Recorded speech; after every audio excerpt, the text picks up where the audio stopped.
Dan APBN menggelontorkan dana juga ke daerah-daerah. Kenapa miskinnya orang Indonesia disalahinnya ke Rohingya?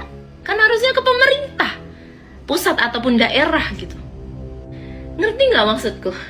Jadi kita tuh kemarin ngehujat orang karena dia salah cara berpikirnya. Sekarang kita pakai cara berpikir yang salah itu terhadap kasus lain. Tapi kan mereka imigran ilegal, imigran gelap gitu, ngapain dibantu? Gimana caranya orang Rohingya jadi imigran legal? Gimana caranya? Mereka tuh gak punya kewarganegaraan, gimana bikin paspor? Kemarin ada yang bilang, harusnya mereka punya paspor. Gimana orang Rohingya punya paspor? Bikin paspor itu kan butuh KTP, butuh kakak. Kalau kita ya butuh KTP kan pasti kalian bikin paspor. Gimana? Sedangkan mereka itu nggak diakui di negaranya, nggak punya kewarganegaraan, bikin di kantor imigrasi mana? Jadi nggak ada kesempatan orang Rohingya untuk jadi imigran legal. Statusnya hari ini dia pengungsi. Dan kalau masuk ke Indonesia dengan penyelundupan, dia adalah korban penyelundupan. Makanya mereka itu nggak ditangkap polisi, yang ditangkap agennya doang. Jangan mudah terprovokasi.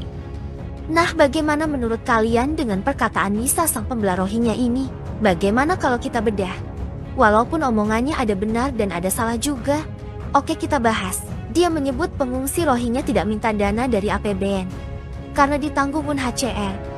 Kalaupun ada yang donasi ya terserah orangnya, yang penting tidak pakai dana APBD dan APBN. Apalagi pakai dana duit rakyat, ungkap Nisa dalam videonya.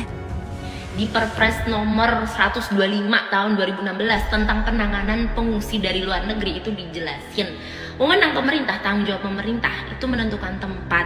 Habis itu kebutuhan dasarnya yang ngurusin organisasi kemanusiaan internasional. Dan kalaupun ada orang yang nyumbang ya terserah dia.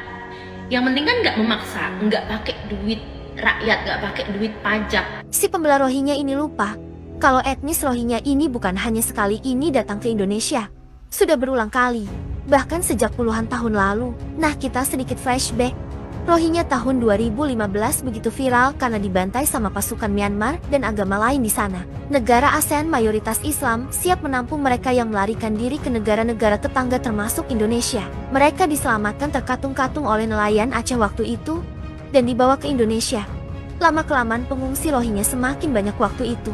Apa yang dilakukan pemerintah Indonesia di saat itu adalah membantu mereka. Bahkan rakyat dan warga bahu-membahu membantu Rohingya yang tertindas. Kita memang